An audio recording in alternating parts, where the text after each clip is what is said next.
এই পৃথিবী ভরা যদি থাকে সরিষা, আকাশ পর্যন্ত উঁচা, মাওলানা রুম আলাইহির রাহমা তিনি বলছেন, আর সপ্ত আকাশের উপরে থাকে যদি একটি ছোট্ট পাখি, ওই পাখিটা পৃথিবীতে এসে একটা দানা নিয়ে যাবে, 7 আকাশের উপরে রাখবে, 70,000 বছর বিশ্রাম করবে, আবার আসবে আর একটা দানা নিয়ে গিয়ে 7 আকাশের উপরে রেখে 70,000 বছর বিশ্রাম করবে। মাওলানা রুম বলেন, এমনি করে ওই পাখিটি 70,000 বছরের বিরতিতে একটা একটা দানা নিতে নিতে তামাম পৃথিবীর সমস্ত দানাগুলি যদি 7 আকাশের উপরে নেওয়া হয়েও যায়, তবুও আল্লাহ রাব্বুল আলামিন মানুষের জন্য যে পরকালের জীবন তৈরি করেছেন সেই জীবনের শেষ হবে না। কি বিশাল, কি জীবন যার কোনো শেষ নাই। শুধু বিচারের দিনটা হবে 50,000 সানা মিম্মা তাউদ্দুন। দুনিয়ার হিসাব মতে যে তোমরা গণো, এই গণনা মতে 24 ঘন্টার দিন, 7 দিনের সপ্তাহ, 30 দিনের মাস, 52 সপ্তাহের বছর, এইভাবে করে মাস দিন যেভাবে তোমরা গণনা করো, 50,000 বছর পৃথিবীর 50,000 বছর যত বড় লম্বা, কিয়ামতে শুধু বিচারের দিনটাই হবে এত বড় লম্বা। সুবহানাল্লাহ। সুতরাং সেই পরকাল, এই পরকালের উপরে বিশ্বাস, এটা হলো সবচেয়ে গুরুত্বপূর্ণ একটি বিষয়। কোরআনে কারিমে সম্ভবত এমন কোন পৃষ্ঠা নাই যেখানে সরাসরি অথবা আকারে ইঙ্গিতে পরকালের কোনো কথা বলা হয় নাই। সম্ভবত কোরআনে কারিমের এমন কোন পৃষ্ঠা নাই। কোরআনে কারিমের ভেতরে মওত, হাসর, জাহান্নাম, জান্নাত, তারপরে সিরাত, মিজান, মানাজির কিয়ামত ইত্যাদি, অর্থাৎ মৃত্যুর পরের জীবন সম্পর্কে আল্লাহ পাক কোরআনে যা আলোচনা করেছেন তা যদি এক জায়গায় করা যায়, তা অন্তত গোটা কোরআন শরীফের 1/3 10 পারার সমান হয়ে যাবে। এখন চিন্তা করেন বিষয়টা কতই গুরুত্বপূর্ণ, যার জন্য কোরআনে কারিমে এতটা বিরাট, কোরআনের 1/3 আল্লাহ পাক পরকাল সম্পর্কে আলোচনা করেছেন। খুবই গুরুত্বপূর্ণ বিষয়। এই পরকালের উপরে যারা ঈমান আনবে না, পরকালকে যারা বিশ্বাস করবে না, তাদের সম্পর্কে আল্লাহ পাক বলছেন, والذين كذبوا بآياتنا ولقاء الآخرة حبطت أعمالهم। পরকালকে যারা বিশ্বাস করবে না, আখিরাতের দিনের পরে যাদের ঈমান থাকবে না, যারা বিশ্বাস করবে না, তাদের জীবনের সমস্ত ভালো কাজগুলি আল্লাহ রাব্বুল আলামিন বরবাদ করে দিবেন। তাদের জীবনের কোনো কাজের কোনো মূল্য নাই, সমস্ত কাজগুলি নিষ্ফল, বেকার, যারা নাকি পরকালকে বিশ্বাস করবে না। পরকালের বিশ্বাসটাই হচ্ছে মানুষের জীবনের সবচাইতে নৈতিকতার মূল ভিত্তি। একটা মানুষের চরিত্র ভালো হওয়ার জন্য পরকালের বিশ্বাসটা সবচাইতে বড় জিনিস। মানুষ ভালো মন্দ, পরকালের দরকারটা কি? প্রশ্ন উঠতে পারে, পরকালটা না হলে কি হইতো? পরকালটা এই জন্য হবে, এই জন্য দরকার যে পৃথিবীতে মানুষ অনেক ভালো কাজ করে, আবার অনেক খারাপ কাজও করে, দুরকমই করে।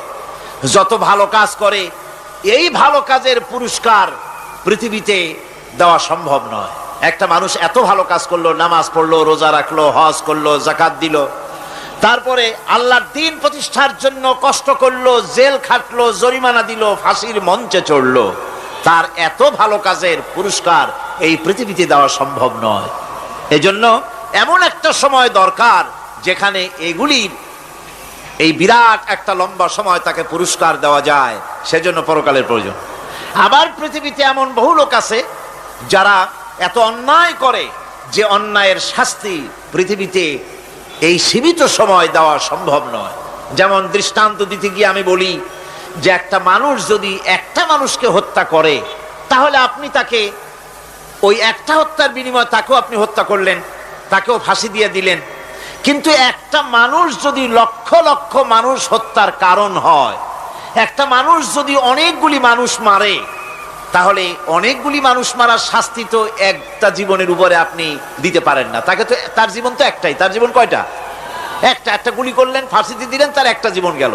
কিন্তু সে তো মেরেছে অনেক, তার কারণে তো লক্ষ লক্ষ মরছে। কাজী এই শাস্তি পৃথিবীতে দেওয়া সম্ভব নয় বলে এমন একটা জায়গা দরকার যেখানে এই ধরনের বড় রকমের শাস্তি, দীর্ঘমেয়াদী শাস্তি দেওয়া যায়, শরীরটাও সেরকমের বানানো যায়। এই ধরনের করে একটি জায়গা দরকার। সেই জায়গার নাম হচ্ছে পরকাল, সেই জায়গাটার নাম হচ্ছে আখিরাত। এজন্য কমন সেন্সের, সাধারণ জ্ঞানের দাবিও পরকাল প্রয়োজন। আর পরকালের ভিত্তিতেই মানুষের চরিত্র গঠন হতে পারে। মনে করেন একজন অফিসার, তিনি জানেন তাকে দেখার কেউ নাই, তার যা খুশি তিনি তা করতে পারেন, তার পেছনে কোনো গোয়েন্দা বিভাগের লোক লাগানো নাই। এই চিন্তা যদি তার থাকে, তাহলে ঘুষের টাকা খাওয়া, স্বজন প্রীতি করা তার জন্য কি অসম্ভব না সম্ভব? খুবই সম্ভব। আর একজন অফিসার, তিনি যদি জানেন যে না, আমাকে দেখার মতো লোক আছে, আমার পেছনে গোয়েন্দা বিভাগের লোকেরা কাজ করতেছে, আমার কোনো জিনিসই এড়িয়ে যাবে না, এই চিন্তা যদি থাকে, তাহলে এই দুইজন অফিসারের আচরণ এক হবে? কখনই হবে না। একজনের আচরণ হবে খুবই সংযত, আর একজনের আচরণ হবে খুবই অসংযত। সুতরাং পরকালে যে বিশ্বাসী ব্যক্তি, সে ব্যক্তি চুরি, ডাকাতি, জেনা, ব্যভিচার, হত্যা, ধর্ষণ ইত্যাদি থেকে তিনি হবেন মুক্ত। আর যে ব্যক্তি পরকালকে বিশ্বাস করবে না, তার দ্বারা হবে না এমন কোনো কাজ নাই, সবকিছুই তার দ্বারা সম্ভব। এরপরে আল্লাহ পাক বলছেন যে পরকাল বিশ্বাস মানুষকে দায়িত্ববান বানায় দেয়। পরকালের বিশ্বাস মানুষকে কি বানায়? দায়িত্ববান বানায়। যেহেতু তোমারে তো খালি খালি সৃষ্টি করা হয় নাই। আল্লাহ রাব্বুল আলামিন কোরআনে কারীমের মধ্যে বলছেন, আফাহাসিবতুম আন্নামা খালাকনাকুম আবাসা ওয়া আন্নাকুম ইলাইনা লা তুরজাউন। লোকেরা কি ভেবেছে? তোমরা কি এটাই মনে করেছো যে আমি তোমাদেরকে এমনি এমনি সৃষ্টি করেছি আর তোমাদেরকে আমার কাছে ফিরে আসতে হবে না? এটাই কি ভেবেছো তোমরা? তোমাদেরকে সৃষ্টি করা হয়েছে এবং তোমাদেরকে আমার দরবারে সকলকেই ফিরে আসতে হবে। পৃথিবীতে এমন কেউ নাই যে পৃথিবীতে টিকে থাকতে পারবে। সমস্ত মানুষকেই আল্লাহর দরবারে ফিরে যেতে হবে। আল্লাহ পাক কোরআনে কারীমের অন্যত্র বলেছেন, আয়াহসাবুল ইনসানু আইয়ুতরাকা সুদা। মানুষ কি ভেবেছে যে আমি তাকে নিরর্থক সৃষ্টি করেছি, তার কোনো হিসাব হবে না, তার কোনো দেখার মতো কেউ নাই, তাকে এমনি এমনি আমি সৃষ্টি করেছি? তা না। প্রত্যেকটি মানুষকেই বিচক্ষণতার দাবি হিসেবে সৃষ্টি করা হয়েছে এবং তার সব কিছুকেই দেখা হচ্ছে। আল্লাহ পাক সব দেখতে পাচ্ছেন, তার নজরের সামনে আছে। আল্লাহ পাক দেখেন এবং শোনেন। আমরাও দেখি, আমরাও শুনি, কিন্তু আল্লাহ পাকের দেখা আর আমাদের দেখা, আল্লাহর শোনা আর আমাদের শোনা একরকম নয়। আমরা এই মাহফিলের বাইরে কি হচ্ছে আমরা দেখতে পাই না, ঠিক কিনা গণ?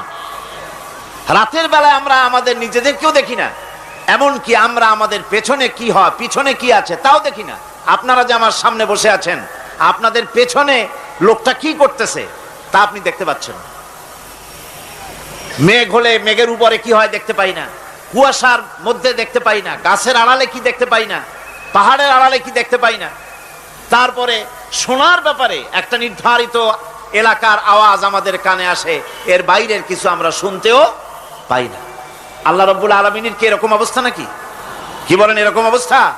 আল্লাহ সব দেখতে পান, সব শুনতে পান, এমন তার চোখের সামনে কোন অবস্ট্রাকশন নাই। তার চোখের সামনে কোনো জিনিস অন্তরায় হয়ে দাঁড়াতে পারে না। কেউ কোনো জিনিস তার চোখের সামনে বাধার সৃষ্টি হতে পারে না।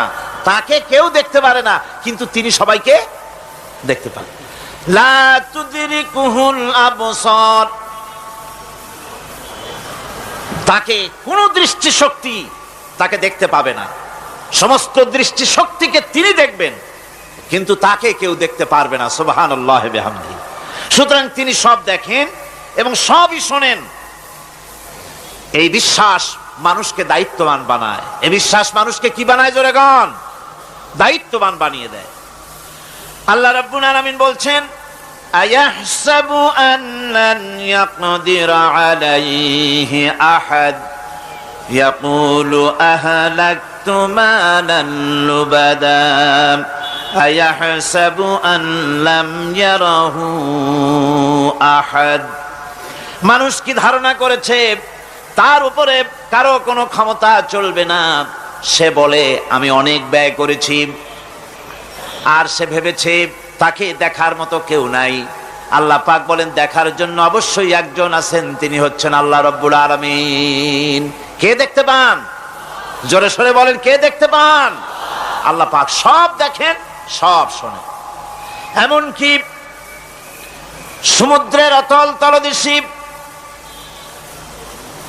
কোন পাথরের সাথে লাগানো, বালু কণার সঙ্গে লাগানো ছোট্ট একটি পোকা, যা মাইক্রোস্কোপ যন্ত্র ছাড়া দেখা যায় না, এমন ছোট্ট পোকাটিও যদি চিৎকার মারে ক্ষুধার যন্ত্রণায় বা পেটের যন্ত্রণায় বা কষ্টে পড়ে কোনো চিৎকার যদি মারে, সমুদ্রের কেউ শোনার কথা নয়, জমিনের উপরে কেউ শোনার কথা নয়, অন্তরিক্ষের কারো শোনার কথা নয়। আল্লাহ রাব্বুল আলামিন বলেন, সেই ক্ষীণ আওয়াজটুকুনো তোমার আল্লাহ পাক শুনতে পান। সব তিনি শুনতে পান এবং দেখতে পান, তার চোখের সামনে সব রয়েছে। সুতরাং আসল কথা হচ্ছে, মানুষেরা পরকালের চাইতে দুনিয়ার গুরুত্ব দেয় বেশি। বাল তুসিরুনাল হায়াতাদ দুনিয়া ওয়াল আখিরাতু খায়রুন ওয়া আবকা। তোমরা পার্থিব জীবনকে অগ্রাধিকার দিয়েছো, আর পরকাল হচ্ছে উত্তম এবং স্থায়ী। পরকাল হচ্ছে উত্তম। পৃথিবী একটা নিকৃষ্ট জায়গা, একটা ছোট্ট জায়গা পৃথিবী। এটার আরবি হচ্ছে কি বলুন তো? পৃথিবীর আরবি কি? দুনিয়া। এটাকে দুনিয়া, দুনিয়া শব্দটা এসেছে আদনা শব্দ থেকে, তুচ্ছ, নিকৃষ্ট, এটার কোনো দাম নাই। আর এই জন্য হাদিস শরীফে এসেছে যে এই পৃথিবীর মূল্য যদি আল্লাহর কাছে মশার ডানা তুল্য যদি হতো, তাহলে কাফেরকে এক ঢোক পানি আল্লাহ পাক গিলতে দিতেন না। আল্লাহর দৃষ্টান্তটা, হাদিস শরীফের দৃষ্টান্তটা লক্ষ্য করেছেন? এই পৃথিবীর মূল্য যদি একটা মশার ডানার তুল্য যদি হতো, আপনাকে কেউ যদি 1,00,000 মশার ডানা যদি কেউ আপনাকে জোগাড় করে দেয়, আপনি কয় টাকা দিয়ে কিনবেন? কোন কথা বলতেছেন না? খুব আগ্রহ আছে কেনার নাকি? 4 আনা দিও, 4 পয়সা দিও আপনারা কেউ কিনবেন না, যেহেতু মশার ডানা 10 কোটি ডানা আনি জোগাড় করে দেন না, ওদি করবোটা কি? কাজী দৃষ্টান্তটা লক্ষ্য করুন যে এই পৃথিবীর মূল্য যদি আল্লাহ পাকের কাছে একটা মশার ডানার তুল্য যদি হতো, তাহলে আল্লাহ রাব্বুল আলামিন কাফেরকে এক ঢোক পানি গিলতে দিতেন না। তার মানে এটার কোনো দাম নাই। তো যেটার দাম নাই সেটার দাম আমরা খুব বেশি দিয়েছি।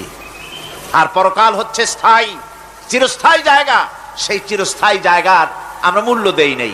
যেমন আমরা দেহের মূল্যটা বেশি দেই, আত্মার মূল্যটা কম দেই। দেহটারে সাজাই বেশি। এই দেহটার জন্য দেখছেন অবস্থা, শীতকালে কত ক্রিম মাখে, পায়ে ভ্যাসলিন মাখে, মুখে ক্রিম মাখে, হাতে জেলি মাখে, তারপরে ঠোঁটে আরো কিছু মাখে, এরপরে এতগুলি মাইখা তারপরে জামা কাপড় সেন্ট আতর কত কিছু সমানে মাখতে থাকে শরীরের জন্য, এত যত্ন। তারপরে ভুরি ভোজন পাইকারি দরে খায়, জনমের মতো খায়। খাওয়ার চোটে পেট যায় একদিক, পাছা যায় আর একদিক, মাথা যায় আর একদিক, আস্তে আস্তে দুমবার সাইজ হয়ে যায় মানুষের বডিটা। যেই শরীরটার কোনো দাম নাই, কোনো মূল্য নাই। আপনারা আচ্ছা, আপনারা সত্য করে বলেন, দামটা কার? শরীরের দেহের দাম বেশি না আত্মার দাম বেশি? কোনটা কোনটার দাম? কার দাম? আত্মাটার দাম বেশি। এটা মুখ দিয়ে বললেন, কিন্তু আসলে মনের কথা হইলে আত্মারে আপনারা কিছু খাইতে দিতেন। আত্মাকে তো কিছু খেতে দেওয়া হয় না, দেহটারই। আত্মাটার দাম যদি বেশি না হবে, মানুষ মরে গেলে পরে যায়টা কি? চোখ আছে, কান আছে, মুখ আছে, হাত আছে, পা আছে, সবই তো রয়ে গেল। গেলটা কি? কি যাওয়ার কারণে? প্রাণের সন্তান, কলিজার টুকরা সন্তান বলে, মা বাবার কাছে আমার যেতে ভয় করে। ছোট্ট বাচ্চা বাবার কাছে যেতে চায় না, প্রাণীদিকা স্ত্রীও যেতে চায় না। মা বাবা আত্মীয় স্বজন সবাই বলে, তাড়াতাড়ি বিদায় করো, তাড়াতাড়ি বিদায় করো। কি যাওয়ার জন্য? কি ছিল মূল্যবান জিনিস? আর ওইটা যাওয়ার জন্যই পরিণতি হলো, সেটার নাম হলো রুহু। যে আত্মাটার বেশি মূল্য, সেইটার মূল্য মানুষেরা দেয় না। এই আত্মাটা কি জিনিস? আল্লাহ পাক নবীর কাছে প্রশ্ন করা হয়েছে রূহ সম্পর্কে, আল্লাহ তার জবাব দিয়েছেন, ওয়াইয়াস আলুনাকা আনির রূহ কুলির রূহু মিন আমরি রাব্বি। নবী হে, আপনাকে প্রশ্ন করা হয় রূহ কি জিনিস, আপনি বলুন এটি হচ্ছে আল্লাহর হুকুম। আল্লাহর একটা হুকুম মানুষের ভিতরে কাজ করে, এটা এতই গুরুত্বপূর্ণ। ওটা থাকলে আমরা বাঁচি, ওটা না থাকলে আমরা মরে যাই। এখন যেটার গুরুত্ব বেশি সেটাতে খাইতে দেই না, সেটার জন্য কোনো যত্ন নাই, খোঁজ নাই, খবর নাই। সকালবেলায় ব্রেকফাস্ট, নাস্তা, লাঞ্চ, ডিনার, বিকালের চা, ফল ফলারি, কোনো জিনিসের অভাব নাই, সমানে খায় আর সমানে শরীরটারে বাঁচায়। আর যেটার কারণে বডিটা বাঁচে তার কোনো খোঁজ খবর নাই, ওটারও কিছু খাবার দিতে হবে। ওটারে কি খাওয়াবেন? ওটায় কি ফুলকপি খাবে? শীতের দিনের লাল শাক খাবে? লট্টা মাছ খাবে নাকি? খাবে না। রূপচান্দাও খাবে না। শীতকালের ভাপা পিঠাও না, ধুপি পিঠা কি কন আপনারা, এগুলোও খাবেন। সুতরাং এই যে শরীর, আপনার আত্মাটা, ওরে খাইতে দিবেন কি? ও কচু খায় না, মূলাও খায় না, দুধও খায় না, পনিরও খায় না, ঘিও খায় না, মাছ গোশতও খায় না। যেহেতু এই আত্মাটা এসেছে রুহের জগৎ থেকে, তাই ওর খাদ্য এই পৃথিবীতে বানানো হয় নাই। দেহ তৈরি হয়েছে মাটি থেকে, মাটির উপাদান দিয়ে, সেজন্য তার খাদ্য বানানো হয়েছে মাটির উপাদান দিয়ে।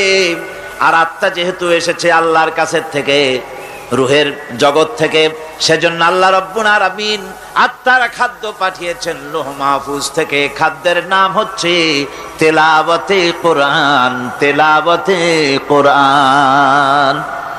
কোরআনে কারীম তেলাওয়াতে আত্মার সমৃদ্ধি হতো। কোরআনে কারীমের তেলাওয়াত, অনুধাবন, এর দ্বারা আত্মার সমৃদ্ধি হতো। যেহেতু কোরআন হচ্ছে রুহের খোরাক, সেই খোরাক দেওয়া হচ্ছে না তাকে। কাজে আমি বলতেছিলাম যে যে জিনিসের মূল্য বেশি আমরা তার মূল্য দিতে জানি না, যেটার মূল্য কম সেটার মূল্য দেই বেশি। অনুরূপ ভাবে এই পৃথিবীর কোনো দাম নাই, আল্লাহ পাক বলছেন, সেই জিনিসটার মূল্য আমরা বেশি দিলাম, আর পরকালের চিন্তা আমাদের দিল থেকে উবে গেল। এই জন্য আল্লাহ রাব্বুল আলামিন বলেন, ইন্নাল্লাযীনা লা ইউমিনুনা বিল আখিরাতি যায়্যান্না লাহুম আ'মালাহুম ফাহুম ইয়ামাহুন। যারা পরকালের প্রতি ঈমান আনে না, পরকালকে যারা বিশ্বাস করে না, তাদের ক্রিয়াকাণ্ডকে তাদের কাছে চিত্তাকর্ষক বানায় দেওয়া হয়। আর এভাবে তারা পথভ্রষ্ট হয়ে যায়। দুনিয়া তাদের কাছে বেশি মজা লাগে, দুনিয়াটা বেশি ভালো লাগে। কয় হুজুর, তাফসীরের মাহফিল ভালো লাগে, আবার যখন কীর্তন শুনতে যাই, সিনেমা দেখতে যাই, তাও খারাপ লাগে না, তাও ভালো লাগে। মিলাদ শরীফও ভালো লাগে, কীর্তনও ভালো লাগে, ওয়াজ মাহফিলও ভালো লাগে, গানও ভালো লাগে, সিনেমাও ভালো লাগে। এই যে দুই জিনিস ভালো লাগে, এটা হলো মুনাফিকি রোগ। এটা কি রোগ বলেন না সবাই? এটা কি রোগ? মুনাফিকি রোগ। ইমানের স্বাদ যখন নষ্ট হয় তখন এই অবস্থার সৃষ্টি হয়। বিষাক্ত সাপ যখন মানুষকে দংশন করে, রাতের অন্ধকারে বিষাক্ত সাপে মানুষকে দংশন করেছে, ওঝা আনা হলো। ওঝা এসে সর্বপ্রথম টেস্ট করবে যে সাপটা কি বিষাক্ত না এমনি সাধারণ সাপে তাকে দংশন করেছে, সাপটা কি ধরনের। এটা টেস্ট করার জন্য সাপে কাটা রোগীর মুখে ওঝা মুখের মধ্যে খুব ঝাল মরিচ অথবা লবণ এটা দেয়। দিলে পরে সে যদি বলে পানি পানি লাগে, খুব ঝালওয়ালা মরিচ কিন্তু মুখে পানি পানি লাগে, বুঝতে হবে বিষাক্ত সাপে কামড়িয়েছে। আর যদি ঝালকে ঝাল বলে, লবণকে লবণ বলে, তিতকে তিতো বলে, তাহলে বোঝা যাবে বিষাক্ত সাপে কামড়ায় নাই। তো বিষাক্ত সাপের প্রধান আলামত হলো এই, বিষাক্ত সাপে যখন মানুষকে কাটে তখন তার প্রথম বিষক্রিয়া হচ্ছে তার রক্তকে জাম করে দেয় আর জিহ্বার স্বাদকে নষ্ট করে দেয়। এই পৃথিবীতে যত বিষাক্ত সাপ আছে সবচাইতে মারাত্মক আর বিষাক্ত সাপ হচ্ছে শয়তান। সবচাইতে বিষাক্ত সাপ কি? এই শয়তান যাকে ওয়াসওয়াসা দেয়, শয়তান যাকে দংশন করে, শয়তান যারে ফুটবল বানাতে পারে, সর্বপ্রথম তার ইমানের স্বাদ নষ্ট করে দেয়। তখন আখিরাত ভালো লাগে না, তখন মসজিদ ভালো লাগে না, তখন ওয়াজ মাহফিল ভালো লাগে না, তাফসির মাহফিল ভালো লাগে না, তখন সিনেমা পছন্দ হয়, গান পছন্দ হয়, মেলা পছন্দ হয়, সাংস্কৃতিক অনুষ্ঠান, নাচ, উল্টোপাল্টা কাম, এই সমস্ত পছন্দ হয়। আল্লাহর ইসলাম ভালো লাগে না, পছন্দ হয় না। আল্লাহ পাক বলেন, পরকালকে যারা অস্বীকার করে তাদের মনের তাদের জন্য এই দুনিয়াটাকেই তাদের সামনে চিত্তাকর্ষক, তাদের ক্রিয়াকাণ্ডকে চিত্তাকর্ষক করে দেওয়া হয়, আর এর ভেতরেই তারা পড়ে থাকে। ফলে এই সব পরকালে অবিশ্বাসী লোকগুলি অহংকারী হয়। তারা কি হয়? আল্লাহ পাক বলেন, ফাল্লাযীনা লা ইউমিনুনা বিল আখিরাতি কুলুবুহুম মুনকিরাতুন ওয়া হুম মুস্তাকবিরুন। পরকালের প্রতি যারা ঈমান আনে না, পরকালকে যারা বিশ্বাস করে না, তাদের মন সত্য কথাকে অস্বীকার করে, আর এই লোকগুলি অহংকারী হয়ে যায়, ধরাকে সরাক জ্ঞান করে। কি হনুরে এই অবস্থার সৃষ্টি হয়ে যায়। সে মনে করে যে পৃথিবী আমার, উলট পালট করে দে মা, লুটে পুটি খাই। পরকালে বিশ্বাস নাই, যা খুশি সে তখন তা করতে থাকে এবং অহংকারী হয়ে যায়। পরকালীন জীবনের অস্বীকৃতি আজকে নতুন কিছু নয়। আজও এক শ্রেণীর লোক আছে যারা বলে পরকাল বলে কিছুই নাই। আল্লাহ সম্পর্কে বলে দেয়ার ইজ নো গড, স্রষ্টা বলতে কিছু নাই। পরকালকেও বিশ্বাস করে না এমন লোক আমাদের দেশে আছে কিনা? কোন জোরে কোন আছে কিনা? যথেষ্ট তৈরি হয়েছে এবং বর্তমান সময় বেশি তৈরি হয়েছে। অতীতের কোন সময় ইসলাম আর মুসলিম সেন্টিমেন্ট এত আহত হয় নাই যত এই কয়েক বছরের মধ্যে হয়েছে, ঠিক কিনা? পরকালকে অস্বীকার করেছে, কোরআন শরীফকে আগাগোড়া সংশোধনের কথা বলেছে, আল্লাহকে মিথ্যাবাদী বলেছে। নাউজুবিল্লাহ পড়েন না কেন? নাউজুবিল্লাহি মিন যালিক। আল্লাহকে মিথ্যাবাদী বলা হয়েছে, কোরআনের সংশোধনের দাবি উঠেছে। মাদ্রাসার ভেতরে ডাকাত দুষ্ট পয়দা হয় বলা হচ্ছে। এভাবে করে তারা আল্লাহকে অস্বীকার করেছে, কোরআনকে অস্বীকার করেছে, পরকালকে অস্বীকার করছে। পরকালকে সেই অতীতের যুগের কাফেররাই অস্বীকার করে নাই, বর্তমান যুগেরও এক শ্রেণীর লোকেরা, তারা আবার মুসলমান নামধারী, নাম মুসলমানি নাম লাগানো আছে, পরকালকে তারা অস্বীকার করছে। এদের ভিত্তি হচ্ছে এই, তারা বলে ইন হিয়া ইল্লা হায়াতুনা দুনিয়া ওয়া মা নাহনু বিমাবউসিন। তারা বলে এই দুনিয়ার জীবনটাই একমাত্র জীবন, এই দুনিয়ার জীবনই হলো একমাত্র জীবন, আমরা আর উঠবো না পরকালে। পরকাল বলে কিছুই নাই, পরকাল বলে কোনো জিনিস নাই, আমাদেরকে কিয়ামতে আল্লাহর দরবারে ওঠা লাগবে না। সুতরাং তারা ওমর খৈয়ামের মুরিদ হয়ে যায়। তারা বলতে থাকে, এই বেলা ভাই মদ খেয়ে নাও, কাল নিশীতের ভরসা কই, চাঁদনি জাগিবে যুগ যুগ ধরি, আমরা তোমার রবনাশ হই। যত পারো মদ খাও, নগদ যা পাও হাত পেতে নাও, বাকির খাতায় শূন্য থাক। দূরের বাদ্য কিলাপ শুনে মাঝখানে যে বেজায় ফাঁক। কোথায় কিয়ামত আর কোথায় পরকাল, কোথায় বিচার, কোথায় হাসর, কোথায় সিরাত, কোথায় মিজান, আর মাঝখানে টাটকা সুখগুলো ছাড়িয়ে দেবে একটা কথা, মাঝখানের এই টাটকা সুখগুলি গ্রহণ করো, মজা করো।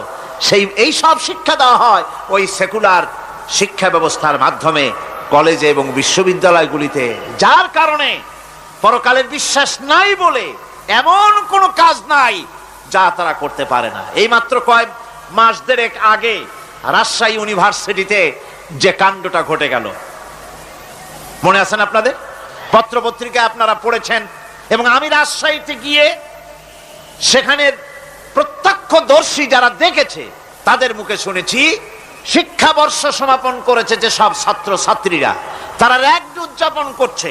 র্যাগ ডে উদযাপন যেদিন করবে সেই দিনে তারা উচ্ছৃঙ্খল কাপড় চোপড় পরেছে, ছেলেরা এবং মেয়েরা উভয় এমন ভাবে কাপড় পরেছে যে কাপড় দ্বারা তারা শরীরের গোপন অঙ্গগুলি দেখা যায়।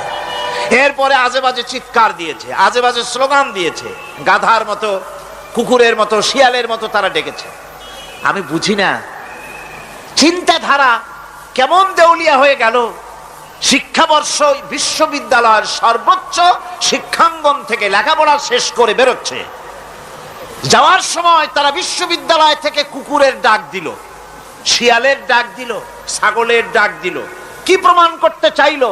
যে 16 বছর লেখাপড়া করে বিশ্ববিদ্যালয়ের অঙ্গন পেরিয়ে গোটা জাতির জন্য ছাগল হয়ে আমরা আবির্ভূত হচ্ছি, অথবা কুকুর গরুর ভূমিকায় আমরা আবির্ভূত হচ্ছি। নাউযুবিল্লাহি মিন যালিক। এরপরে মিছিল শেষ করলো, সন্ধ্যাবেলায় শুরু হলো সাংস্কৃতিক অনুষ্ঠান। বিদ্যুৎ কর্তৃপক্ষের সঙ্গে বোধহয় লাইন করা ছিল। সন্ধ্যা 7:30টার সময় মঞ্চ তৈরি আছে, গান হচ্ছে, আনন্দ ফুর্তির শেষ নাই। সামনে সব মেয়েরা বসা, যারা দিনের বেলা ওই ধরনের কাপড় চোপড় পরে ছেলেদেরকে উস্কায়েছে, ছেলেগুলিও তাদেরকে উস্কায়েছে। মাঝখানে তারা বসা, চতুর্দিকে ছেলেরা দাঁড়ানো। হঠাৎ করে লাইট বন্ধ হয়ে গেল, বিদ্যুৎ চলে গেল। এখন সাংস্কৃতিক অনুষ্ঠান কি কায়দায় হচ্ছে, কত প্রকার হচ্ছে, কিভাবে হচ্ছে? নাউযুবিল্লাহি মিন যালিক। পুলিশেরা বলেছে বিদ্যুৎ যখন এলো, মেয়েগুলিকে অনেক মেয়ে পাওয়া গেছে, কাপড় নাই, পেটিকোট নাই, উলঙ্গ। তাদেরকে ধরে ধরে উঠানো হয়েছে হোস্টেলে। পরের দিন সকাল বেলায় মাঠ ভর্তি ভাঙা কাচের চুড়ি, ভ্যানিটি ব্যাগ, চশমা, কাপড় চোপড় ছিড়িয়ে ছটিয়ে চতুর্দিকে পড়ে আছে। এই হলো শিক্ষা। নাউযুবিল্লাহি মিন যালিক। আমি কসম করে বলতে পারি, বিশ্ববিদ্যালয়ে যদি কোরআন শরীফের তাফসীর পড়ানো হতো, হাদিস শরীফ যদি পড়ানো হতো, কেউ কেউ বলবেন কোরআন হাদিস তো পড়ানো হয়, বিশ্ববিদ্যালয় কলেজে পড়ানো তো হয়। আমি তো জানি সিলেবাসে 10টা 5টা হাদিস আছে, 2-4 লাইন কোরআন শরীফ আছে, এর কোনো মানে নাই। মাদ্রাসায় যেমন পড়ানো হয় 30 পারা কোরআনের তাফসীর, রাসূল করিম সাল্লাল্লাহু আলাইহি ওয়াসাল্লামের হাদিস যেমন পড়ানো হয়, এইভাবে করে যদি বিশ্ববিদ্যালয়ে কোরআন হাদিস পড়ানো হতো, আল্লাহর কসম বাংলাদেশের বিশ্ববিদ্যালয়গুলি গোটা জাতিকে চোর, গুন্ডা, বদমাশ, ডাকাত উপহার দিত না, উপহার দিত শাহজালাল।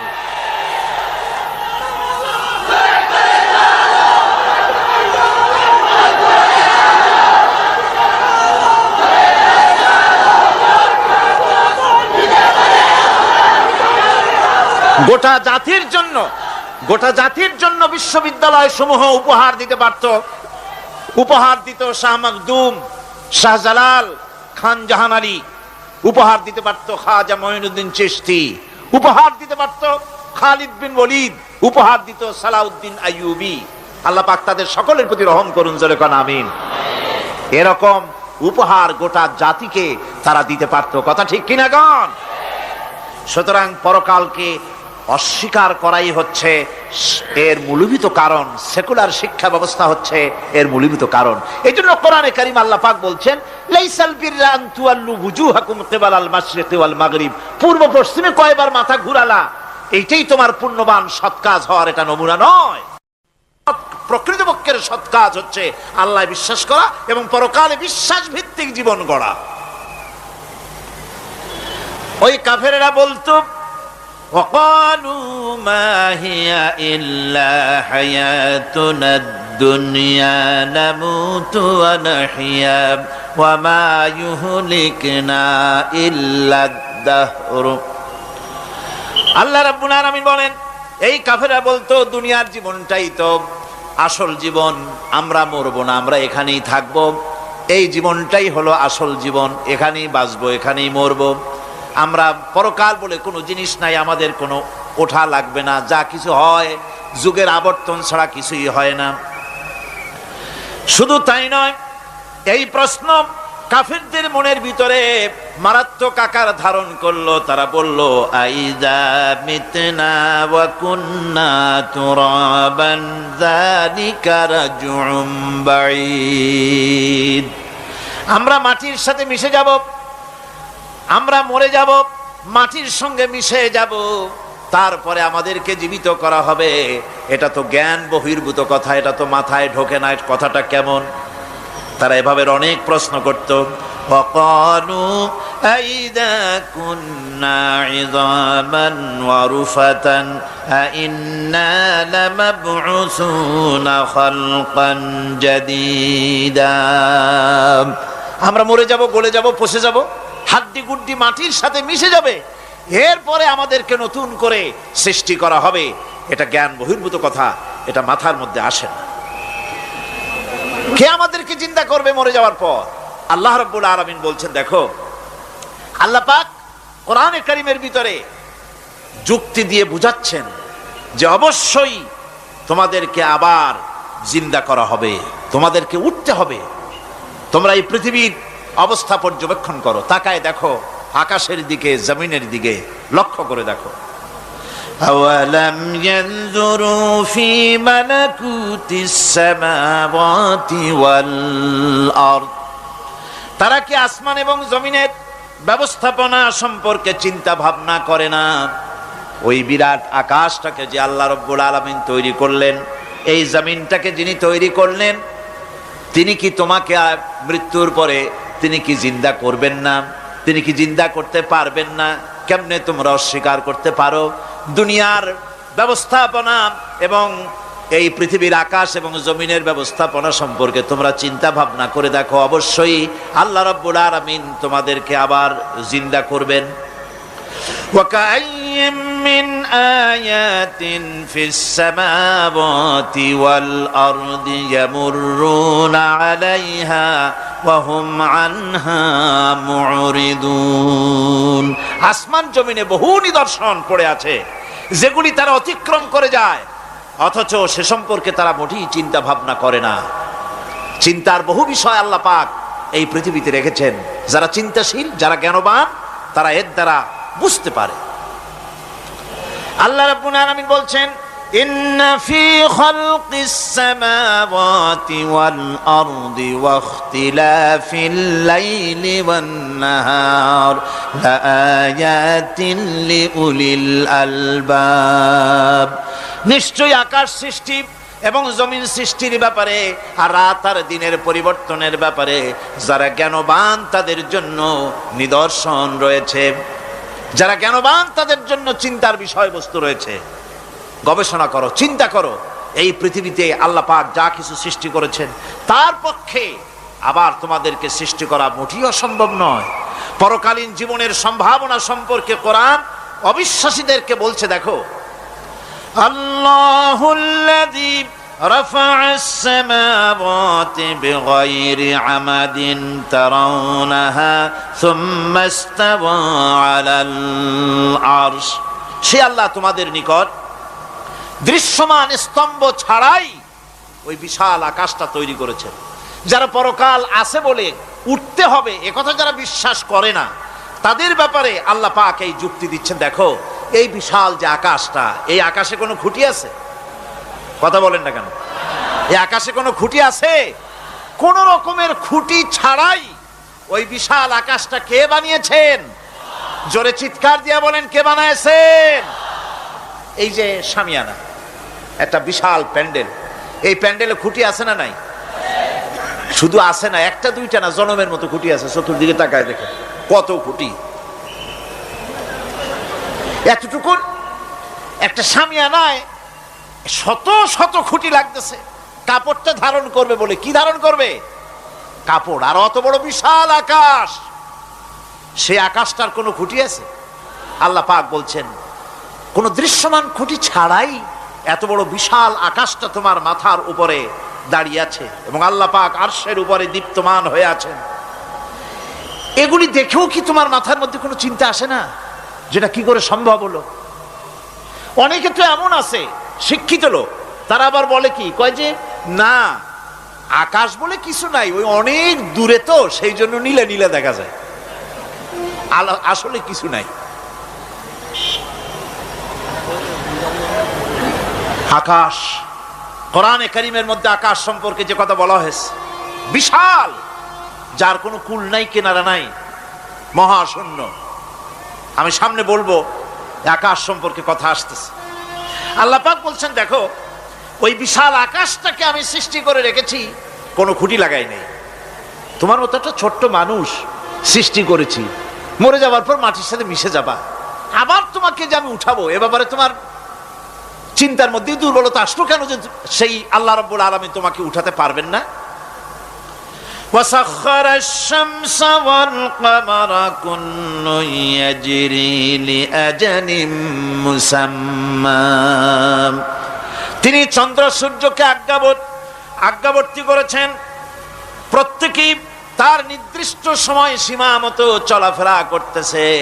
তুমি তো ছোট একটা মানুষ, অত বড় বিশাল সূর্যটা, বিরাট চন্দ্রটা সব গতিমান, আল্লাহর হুকুমে সব চলাফেরা করতেছে, কথা ঠিক কিনা?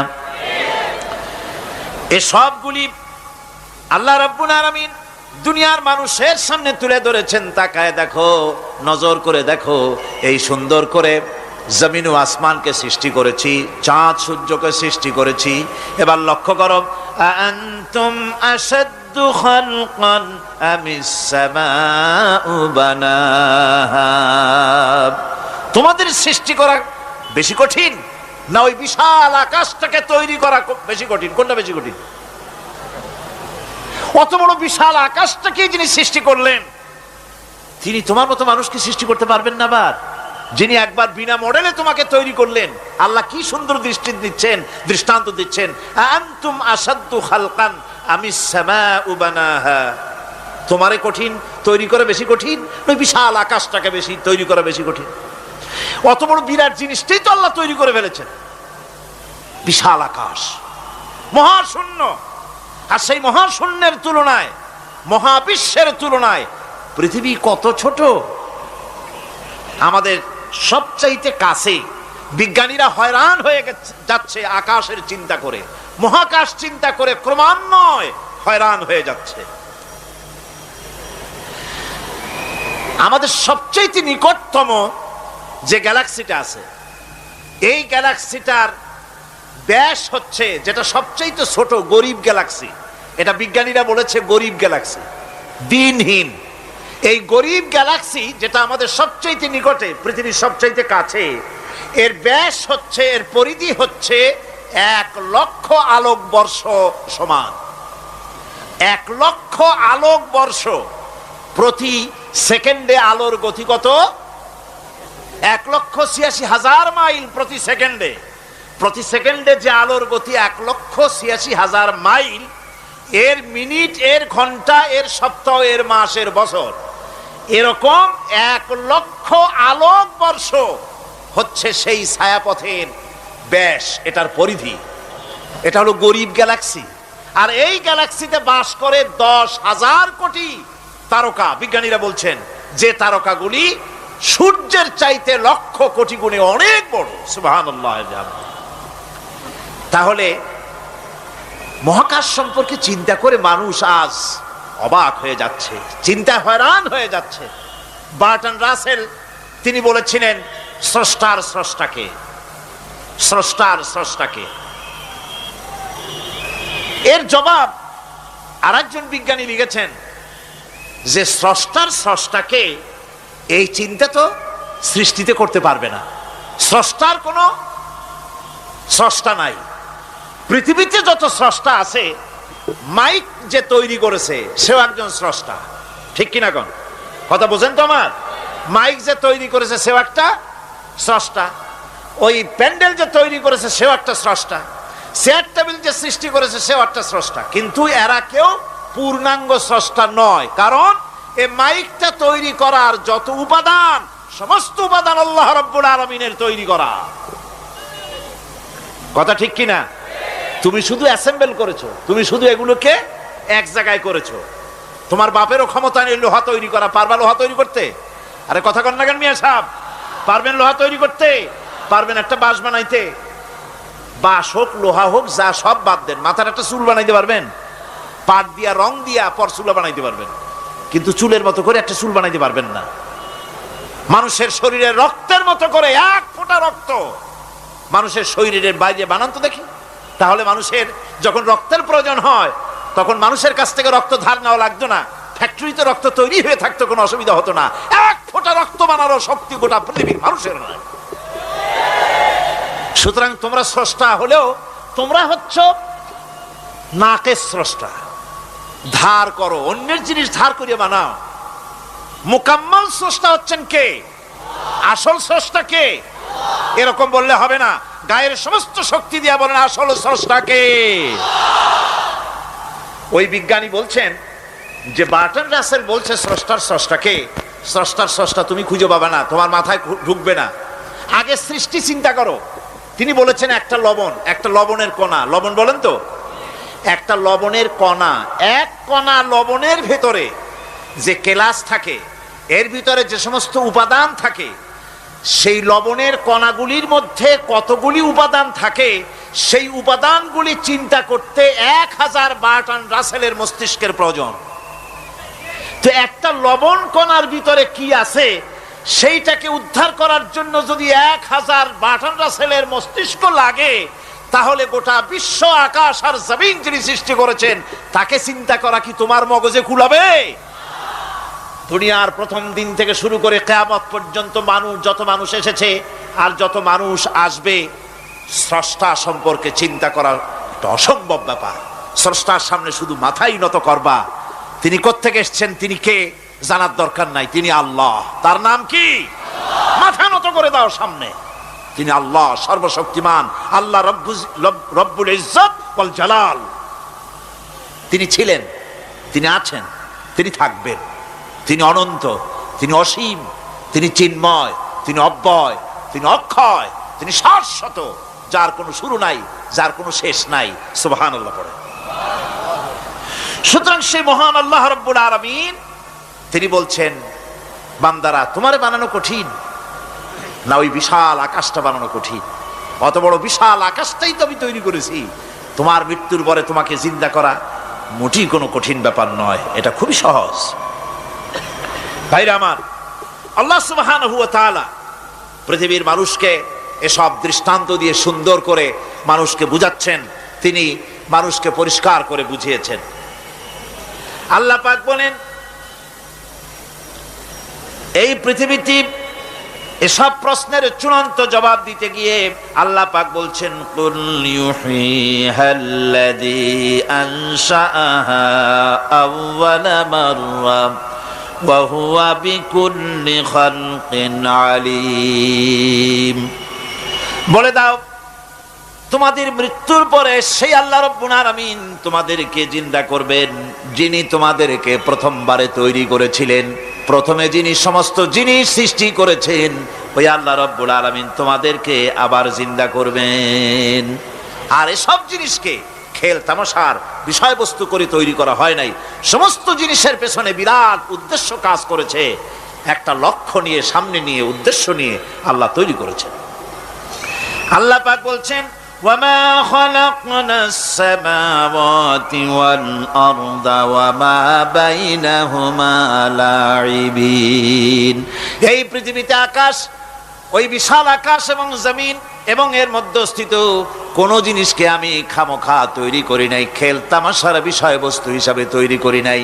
যারা নাকি জ্ঞানবান, যারা বুদ্ধিমান, তাদের সম্পর্কে আল্লাহ বলেন, আল্লাযীনা ইয়াযকুরুনাল্লাহা কিয়ামান ওয়া কুউদান ওয়া আলা জুনুবিহিম ওয়া ইয়াতাফাক্কারুনা ফি খালকিস সামাওয়াতি ওয়াল আরদ রব্বানা মা খালাকতা হাযা বাতিলা সুবহানাকা ফাকিনা আযাবান নার।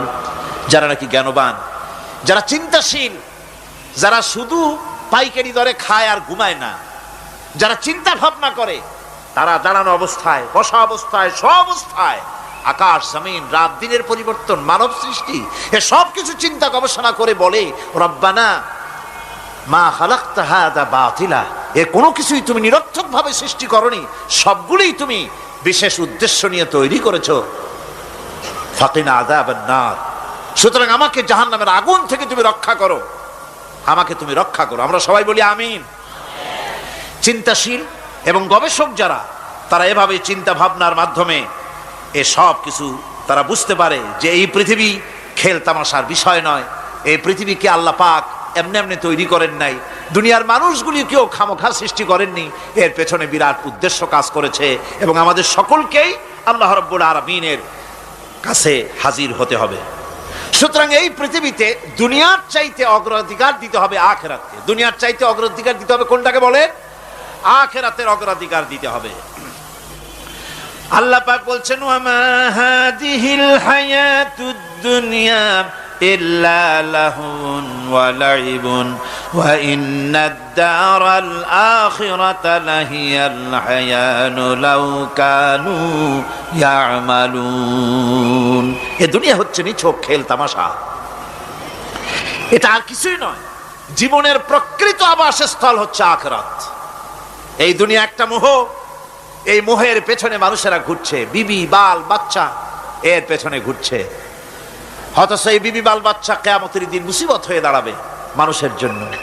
একটা মোহর মধ্যে মানুষ পড়ে আছে, খেল তামাশার ভিতরে পড়ে আছে। আল্লাহ পাক বলছেন, কুল মাতাউদ দুনিয়া কালিলুন ওয়াল আখিরাতু খায়রুল লিমানিত্তাকা। বলো, দুনিয়ার সমস্ত সম্পদ খুবই নগণ্য, আর যে ব্যক্তি পরকালকে বিশ্বাস করে, পরকালের কামনা করে, সেই খোদাভীরু লোকদের জন্য পরকাল হচ্ছে প্রকৃত আবাসস্থল। সেই জায়গাটাই হলো আসল জায়গা। ওই জায়গার জন্য কিছু তৈরি করতে হবে। কোরআনে কারিমে রব্বুল আলামিন বলছেন, আরাদিতুম বিল হায়াতিদ দুনিয়া মিনাল আখিরাহ ফামা মাতাউদ দুনিয়া ফিল আখিরাতি ইল্লা কলিল। তোমরা কি পরকালের জীবনের বিনিময় এই দুনিয়ার জীবনটাই বেশি পরিতুষ্ট হয়েছ? অথচ দুনিয়ার জীবনের সুখ সম্পদ তো পরকালের তুলনায় খুবই নগণ্য। পরকালের সুখ অনেক বেশি, পরকালের দুঃখটাও অনেক বেশি, সুখটাও অনেক বেশি। পরকালটা স্থায়ী। সুতরাং দুনিয়ার মোহে না পড়ে পরকালের জন্য জীবনটাকে পরকাল ভিত্তিক জীবন তৈরি করো। আল্লাহ পাক বলছেন, ফাম্মা মান তাগা ওয়া আসারাল হায়াতাদ দুনিয়া ফাইন্নাল জাহিমা হিয়াল মাওয়া। অতঃপর যে ব্যক্তি বিদ্রোহ করেছে এবং দুনিয়ার জীবনকে অগ্রাধিকার দিয়েছে, তার জায়গা হচ্ছে জাহান্নাম। জোরে বলেন নাউজুবিল্লাহ। যে ব্যক্তি আল্লাহর সঙ্গে বিদ্রোহ করেছে আর পরকালের জন্য পাথর জোগাড় করে নাই, দুনিয়াকে অগ্রাধিকার দিল, পরকালকে ভুলে গেল, তার জায়গা হলো জাহান্নাম। ওয়া আম্মা মান খাফা মাকামা রাব্বিহি ওয়া নাহান নাফসা আনিল হাওয়া ফাইন্নাল জান্নাতা হিয়াল মাওয়া। আর যে ব্যক্তি আপন প্রভুর সামনে উপস্থিত হওয়াকে ভয় করেছে এবং আপন প্রবৃত্তিকে লালসা মুক্ত করেছে, লালসার হাত থেকে রক্ষা করেছে, আল্লাহ রব্বুল আলামিন কিয়ামতের দিন তার জন্য রেখে দিয়েছেন জান্নাত। তার জন্য কোন জায়গা? জান্নাত। আমাদেরকে পরকাল ভিত্তিক জীবন যাপন যদি করি, তাহলে কবরের জবাবগুলি খুব আসান হবে। আর যদি পরকাল ভিত্তিক জীবন যাপন না হয়, কবরটা মুসিবতের জন্য মুসিবত হয়ে যাবে। হযরত ওসমান রাদিয়াল্লাহু তাআলা আনহু কবরের কাছে গিয়ে খুব কাঁদতেন। সাহাবায়ে কেরাম প্রশ্ন করেছেন, হুজুর, রাসূল করিম সাল্লাল্লাহু আলাইহি ওয়াসাল্লাম যখন জান্নাত ও জাহান্নামের ওয়াজ করেন, তখনও তো এত বেশি আপনি কাঁদেন না, যত বেশি কাঁদেন কবরের কাছে এসে, কারণ কি? হযরত ওসমান রাদিয়াল্লাহু তাআলা আনহু বলতেন, আমার সাথীরা, আমি আমার হাবিবের কাছে, আল্লাহ রাব্বুল আলামিনের রাসূলের কাছে আমি শুনেছি, এই কবরটাই হলো প্রথম স্টেশন, এই কবরটাই হলো প্রথম ইমিগ্রেশন কাউন্টার। এই জায়গায় যদি কেউ ধরা পড়ে যায়, কারো যদি চার্জশিট হয়ে যায়, সব জায়গায় ধরা পড়ে যাবে। হাসরে মিজানে সিরাতে কোনো জায়গায় নাজাত পাবে না। আর এই কবরটা যদি কেউ মুক্তি পেয়ে যায়, মিজান সিরাত হাসর সব জায়গা থেকে আল্লাহ তারে ভালোভাবে পার করে দিবেন। এটা হলো আসল জায়গা, মারাত্মক জায়গা, খুব মারাত্মক জায়গা। আমি এটাকে ইমিগ্রেশন কাউন্টার বলেছি আমার ভাষায়। ইমিগ্রেশন কাউন্টার, যারা বিদেশ ভ্রমণ করেছেন তারা জানেন। লন্ডন যাবেন, আমেরিকা যাবেন, সৌদি আরব যাবেন, যে কোনো বিদেশে যাবেন, গেলেই পাসপোর্ট তারা দেখবে। পাসপোর্টে আপনার ন্যাশনালিটি কোনটা সেটাই তারা জানতে চাইবে। আপনি কোন দল করেন এটা তারা জানতে চাইবে না। আপনি কোন ভাষায় কথা বলেন তাও তাদের জানার দরকার নাই। প্রথমেই তারা আপনার ন্যাশনালিটি দেখবে, আপনার আইডেন্টিটি কি তারা জানতে চাইবে। তারপরে যদি স্যাটিসফ্যাক্টরি হয় আপনাকে ভিসা দিয়ে ভেতরে ঢুকবার ব্যবস্থা করে দেবে। আর যদি তারা স্যাটিসফাইড না হয় তাহলে আপনাকে মেহমানখানায় ঢুকানো হবে গ্রেফতার করে। আপনি আন্দাজ এখানে আসছেন কেন?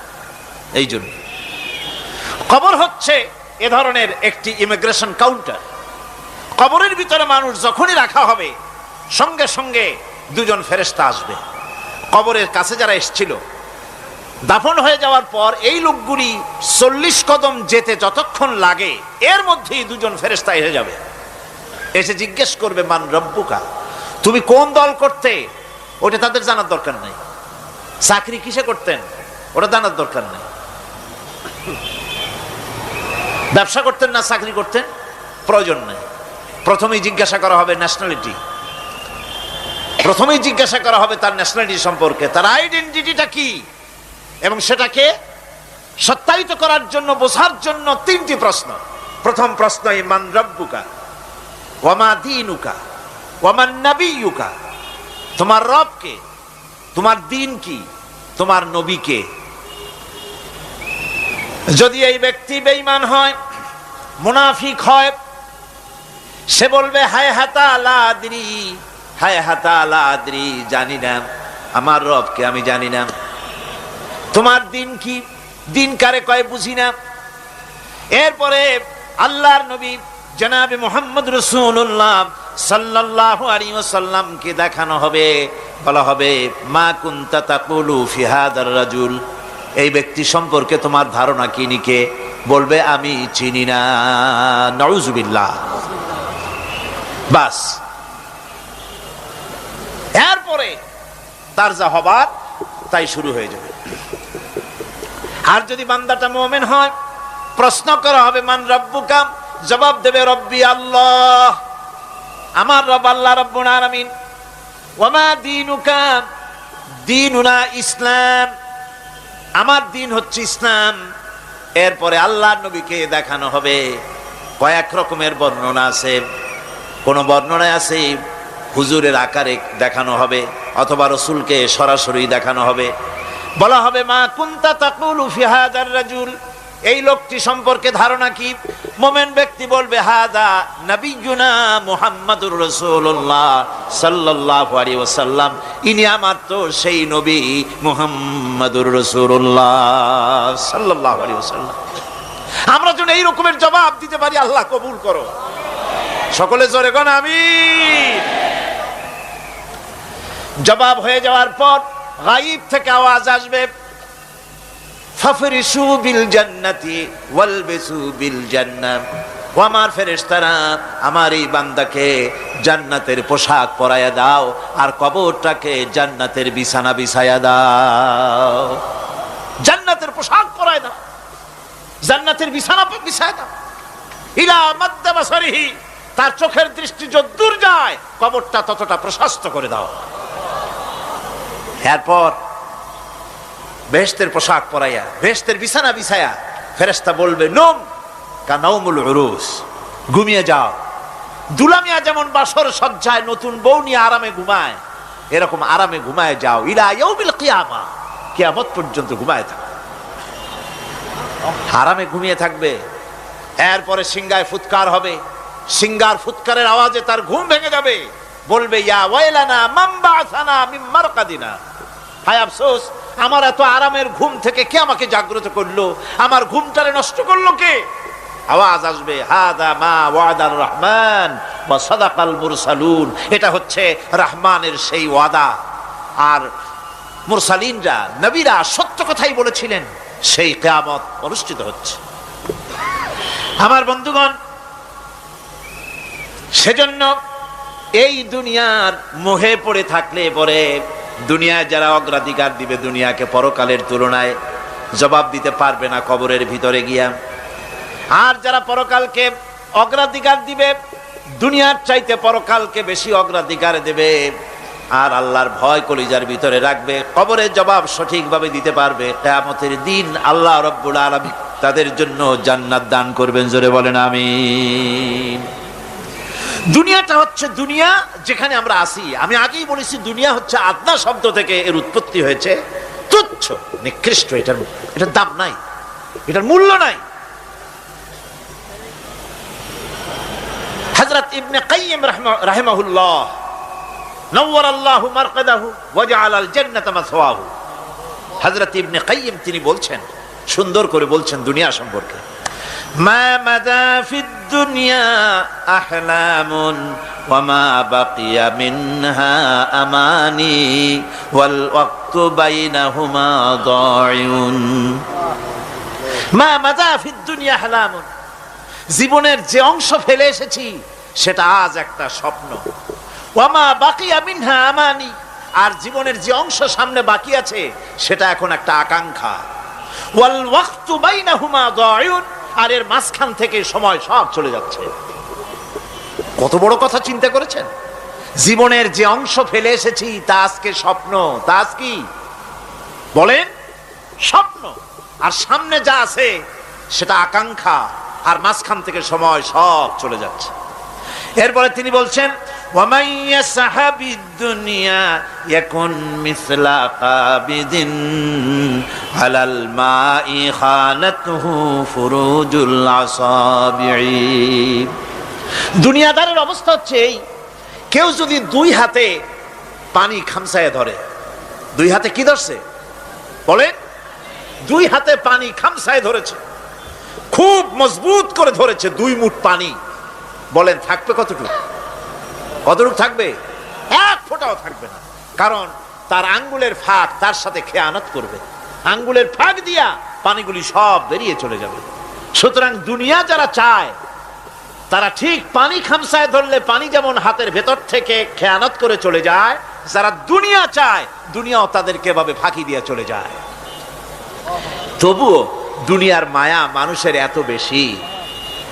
আল্লাহর নবী বলেন, লাউ কানা লি ইবনি আদম ওয়াদিন মিন যাহাবিন লাহাব্বা ইয়াকুনা লাহু সানিন, এই পৃথিবীতে যদি কাউকে একটা মাঠ ভরে যদি সোনা দেওয়া যায়, লোকটা বলবে রব্বুল আলামিন আমি যদি আরেকটা মাঠ এরকম সোনা ভরা পেতাম। দ্বিতীয় আরেকটা মাঠ দেওয়া হলে আবার বলবে যদি তৃতীয় আরেকটা মাঠ সোনা ভরে যদি পেতাম। নবীজি বলেন, ওয়ালা ইয়ামলাউ জাওফু ইবনু আদামা ইল্লা তুরাব। যা করতে হবে আখিরাতে জবাবদিহিমূলক জীবন যাপন করতে হবে। আপনি ব্যবসা করবেন, ওজনে কম দিতে পারবেন না, আপনি খাদ্যে ভেজাল দিতে পারবেন না, চুরি করতে পারবেন না, ডাকাতি করতে পারবেন না, জেনা করতে পারবেন না, বদমাশি করতে পারবেন না, মদ খেতে পারবেন না, সন্ত্রাসী হতে পারবেন না, হাইজ্যাকার হতে পারবেন না, চাঁদাবাজ হতে পারবেন না, মুনাফাখোর হতে পারবেন না, আপনি চোরা কারবারি হতে পারবেন না, ঘুষখোর হতে পারবেন না, সুদখোর হতে পারবেন না। এই সব কাজ পরকালকে বিশ্বাস করলেই এ সমস্ত কাজ থেকে মানুষ বিরত থাকতে পারে। কথা ঠিক কিনা? এটাই হচ্ছে। সুতরাং এই পৃথিবী থাকবে না, এটা কি চিরকাল থাকবে না? এর একটা পরিসমাপ্তি ঘটবে। যেমন করে সারা বছর লেখাপড়া করার পর কলেজে, বিশ্ববিদ্যালয়, মাদ্রাসায়, হাই স্কুলে, সব জায়গায় সারা বছর লেখাপড়া করার পর যেমন পরীক্ষা দেওয়ার একটা দিন আসে, সারা বছর ব্যবসা করার পর হিসাব নিকাশ করার যেমন একটা সময় আসে, সারা মাস চাকরি করার পর বেতন পাওয়ার যেমন একটা দিন আসে, সারা জীবন চাকরি করার পর পেনশন পাওয়ার যেমন একটা সময় আসে, অনুরূপভাবে এই দুনিয়া যেদিন শেষ হয়ে যাবে, আল্লাহ নির্ধারিত সময় শেষ হয়ে যাওয়ার পর একটা সময় আসবে যখন আল্লাহ রব্বুল আলামিন সব শেষ করে দিবেন, লন্ডভন্ড হয়ে যাবে, কিছুই থাকবে না। কোরআনে কারিমে আল্লাহ সব বলেছেন, কোরআনে সব আল্লাহ বলে দিয়েছেন।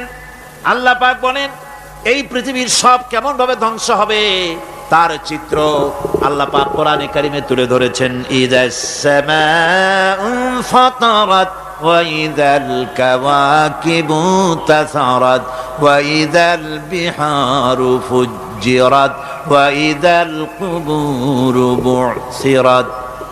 যখন আকাশসমূহ দীর্ণ বিদীর্ণ হয়ে যাবে, তারকাগুলি বিক্ষিপ্ত হয়ে ছিটকে পড়বে, আর সমুদ্রগুলি উচ্ছ্বসিত হয়ে পড়বে, কবরগুলি সব তার ভেতরে যা আছে উদ্গীরণ করে দেবে, তারকাগুলি স্থিমিত হয়ে যাবে। এরপরে সমস্ত আকাশগুলি কাতাইয়িস সিজিল্লিল কুতুব, কিতাবের পৃষ্ঠার মতো একটার পরে একটা ঠাস ঠাস করে পড়তে থাকবে, চূর্ণ বিচূর্ণ হয়ে ভেঙে চুরে একাকার হয়ে যাবে। পাহাড়গুলিকে উড়িয়ে দেওয়া হবে, চন্দ্র এবং সূর্য একাকার হয়ে যাবে। আল্লাহ রাব্বুল আলামিন বলেন, ফাইদা বারিকাল বাসার ওয়া খাসাফাল কমার ওয়া জুমিআশ শামসু ওয়াল কমার। চক্ষু যখন বিস্ফারিত হয়ে যাবে, চাঁদ যখন তার আলো হারিয়ে ফেলবে, সূর্য যখন তার আলো হারিয়ে ফেলবে, চাঁদ আর সূর্য সব একাকার হয়ে যাবে, সেই সময়ের অবস্থাটা কি চিন্তা করো। মানুষ হয়রান হয়ে দৌড়াদৌড়ি করবে। ওয়াহুমিলাতিল আরদু ওয়াল জিবালু ফাদুক্কাতা দাক্কাতান ওয়াহিদা। জমিন এবং পাহাড়গুলির মধ্যে আল্লাহ রাব্বুল আলামিন সংঘর্ষ বাঁধিয়ে দিবেন, পাহাড়গুলি ভেঙে চুরে টুকরা টুকরা হয়ে যাবে, পাহাড়গুলি উঁচু করে জমিনের উপরে আছাড় মেরে আল্লাহ রাব্বুল আলামিন ভেঙে চুরে চুরমার করে দিবেন। সুবহানাল্লাহ।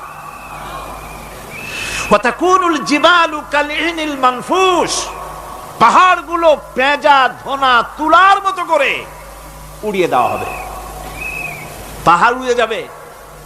সুবহানাল্লাহ পড়ো। পাহাড় পাথরের তৈরি করা পাহাড়, এই পাহাড়গুলি তুলার মতো হয়ে উড়বে কিভাবে? আমি এই দৃশ্য নিজের চোখে কিছুটা হলেও দেখছি। আজ থেকে 10 দিন আগে আমি ইটালি সফর করে এসেছি। ইটালির রাজধানী রোম। রোম প্রাচীন সভ্যতার লালন ভূমি। কোরআনে কারিমে সূরা রোম রয়েছে, এই রোম সেই রোম। এখানের বাদশার কাছে রাসূল করিম সাল্লাল্লাহু আলাইহি সাল্লাম হেরাক্লিয়াসের কাছে চিঠি পাঠিয়েছিলেন, সেই রোম। 12 থেকে 15 হাজারের মতো বাংলাদেশি মুসলমান সেখানে আছে। জুমার দিন, যেদিন আমি গেলাম তার পরের দিনই জুমা ছিল।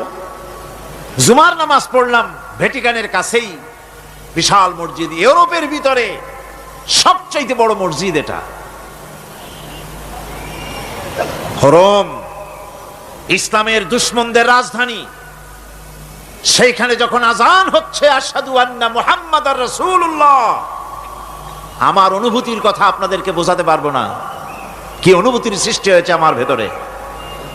ভ্যাটিকানের পোপ এক পাশে, কিছু দূরেই ভ্যাটিকান, ওটা হচ্ছে গোটা পৃথিবীর সমস্ত খ্রিস্টানদের কাবা, ভ্যাটিকান। তার পাশেই বিশাল মসজিদ, সেখানে নামাজ পড়লাম। চিন্তার ভেতরে আসলো আল্লাহ রাব্বুল আলামিন তার হাবিবের নাম, তার তাওহীদ, তার রিসালাতকে কিভাবে বিশ্বময় ছড়িয়ে দিলেন। আবু জাহেল চাইছিল মুহাম্মদ সাল্লাল্লাহু আলাইহি ওয়াসাল্লামকে স্তব্ধ করে দেবে মক্কার জীবনেই। কত বদনাম, সাহের, কাহেন, কাযযাব, শায়ের, নাউযুবিল্লাহি মিন যালিক, কত গালাগালি করলো। আর আল্লাহ শুনালেন, হাবিব চিন্তার কোনো কারণ নাই, ওয়া রাফা'না লাকা যিকরাক, আমি আপনার প্রশংসা বিশ্বময় ছড়িয়ে দেব। সুবহানাল্লাহি ওয়া বিহামদিহি। রোম প্রোগ্রাম শেষ করে আমাকে তারা নিয়ে গেল, যেটা আমি বলছি সফর কাহিনী শোনাবার সময় এটা না, যেহেতু এর সঙ্গে প্রাসঙ্গিক সেজন্য বলছি। পাহাড় কেমনে তুলার মতো হয়ে উড়বে তার নজির দেখেছি। রোম শহর থেকে 300 মাইল দূরে, 300 কিলোমিটার দূরে নেপোলিয়ান বোনাপার্ট তার বাড়ি, এবং ওটা তার নামই একটা প্রভিন্স। ভূমধ্য সাগরের পারে ভিসুভিয়াস, পৃথিবীর সবচাইতে বড় আগ্নেয়গিরি, সেটা দেখাতে নিয়ে যাওয়া হলো আমাকে। যে পাহাড়টা পৃথিবীর মাটি থেকে তার চূড়া হচ্ছে 3 মাইল উঁচু, এর 2 মাইল গাড়িতে করে ঘুরে ঘুরে যাওয়া যায়, এরপর আর গাড়িতে যাওয়া যায় না, বাকিটুকুন যেতে হবে হেঁটে হেঁটে। পাহাড়ের উপরে অক্সিজেন কম, বেশ কষ্ট হচ্ছিল উঠতে। জীবনে প্রথম পাহাড়ে চড়েছি, জাবালে নূর, রাসূল করিম সাল্লাল্লাহু আলাইহি সাল্লামের উপরে যেখানে ওহী হয়েছিল সর্বপ্রথম। পাহাড় চড়ার একটা অভিজ্ঞতা ওখান থেকে আমার কিছুটা হয়েছিল। খুব কষ্ট হলো বাকি 1 মাইল উঠতে। যখন বিসুবিয়াসের একদম শীর্ষে চলে গেছি, সেখানে গিয়ে আমার সাথে 15-20 জন লোক ছিল। আমি নিজে আল্লাহু আকবার বলে আমার গলা থেকে আওয়াজ বেরিয়ে গেল। আমি দেখতে পেলাম বিসুবিয়াসের শীর্ষে বিশাল গর্ত। আমার মনে হয় গর্তটা এই মাঠের 1/4 হবে। এই মাঠের 1/4 হবে গর্তটা। সেই গর্তটার গভীরতা হচ্ছে 1.5 কিলোমিটার। এইখান থেকে পাথরগুলি উত্থিত হয়েছে, আগ্নেয়গিরি পাথর আগুনে গলে লাভা হয়ে এগুলি পাহাড় বেয়ে উপচে পড়েছে, চতুর্দিকে 12 মাইল ছড়িয়ে গিয়েছে। আমার মনে পড়লো ওয়াকুদুহান নাস ওয়াল হিজারা, জাহান্নামের আগুনের ইন্ধন হবে মানুষ আর পাথর। আমি সেখানে সেজদায় পড়ে গিয়া কান্নাম আর বললাম, আল্লাহ জাহান্নামের আগুন হারাম করে দিও আমাদের জন্য। পাথর কিভাবে গললো, গলে পাথরগুলি গলে পুড়ে চতুর্দিকে পড়েছে আর ছিটকেছে, চতুর্দিকে ছিটকে পড়েছে। সেই পাথরগুলি ছিটকে ছিটকে যেগুলি পুড়ে পড়েছে সেগুলিকে দূরে সাদা রঙের বলে মনে হয়, কোনোটা সাদা কোনোটা কালো, মনে হয় যেন তুলার মতো হয়ে পড়ে আছে চতুর্দিকে। 1944 সনে তৃতীয়বারের মতো ভিসুবিয়াসী অগ্নিগিরি যে অগ্নি উৎপাত করে তাতে আশেপাশের 12 মাইল এলাকা এফেক্টেড হয়ে যায়।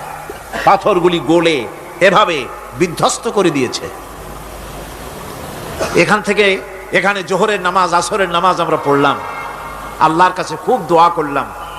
এখনো ধোঁয়া উঠতেছে, এখনো পাহাড়ের ফাটল দিয়ে ধোঁয়া উঠছে। একজন হাত দিয়ে আমাকে বলল যে খুব গরম লাগে ধোঁয়াগুলি। ওখানকার লোকেরা বলল যে ভেতরে এখনো আগুন আছে, তবে সুপ্ত, যে কোনো মুহূর্তে আবার তা জাগ্রত হতে পারে। আমরা সেখান থেকে নেমে এলাম। একটু কিছু দূর গিয়েই সেখানে হলো পম্পেই শহর। এই পম্পেই শহরটা হচ্ছে ঈসা আলাইহিস সালামের জন্মের 2000 বছর আগে এই শহর তৈরি হয়। ঈসা আলাইহিস সালামের জন্মের 179 বছর পর ভূমিকম্প হয়। সেই ভূমিকম্পে গোটা পম্পেই শহরটা পৃথিবীর মানুষের চোখের আড়াল হয়ে যায়, ধ্বংস হয়ে যায়, মাটির তলায় গরক হয়ে যায়। আজ থেকে 200 বছর আগে মাটি খনন করতে গিয়ে এই শহর আবিষ্কৃত হয়। পুরা শহরটা খুঁড়ে তারা বের করেছে। 180 হেক্টর জমিনের উপরে এই বিশাল শহর। ঘুরে ঘুরে দেখলাম, গাড়ি চলে না সেখানে, পায়ে হেঁটে দেখতে হলো। প্রশস্ত রাস্তা। আজ থেকে 4000 বছর আগের মানুষেরা রাস্তা বানাতে জানতো পাথর দিয়ে, এবং রাস্তার দুধারে তাদের ছিল ফুটপাত, পানির ব্যবস্থা, নগরায়নের সব রকমের সুযোগ সুবিধা। তারপরে সেখানে বিচারালয়, এরপরে দোকানপাট, বাজার ঘাট, সবকিছুর ব্যবস্থা রয়েছে। বিশাল বিশাল পাথরগুলি দিয়ে পিলার তৈরি করা। ভাবলাম এই পিলারগুলি, এই পাথরগুলি তারা কিভাবে ক্রেন ছাড়া এত উপরে উঠালো কি করে, আমার মাথায় আসলো না। পাথর কেটে কেটে সুন্দর সুন্দর অঙ্কন শিল্প তারা করেছে। এরপরে ঘুরতে ঘুরতে বাদশার রাজার বাড়িতে গিয়ে ঢুকলাম। সেখানে গিয়ে দেখলাম উলঙ্গ এত মূর্তি পাথরের তৈরি করা।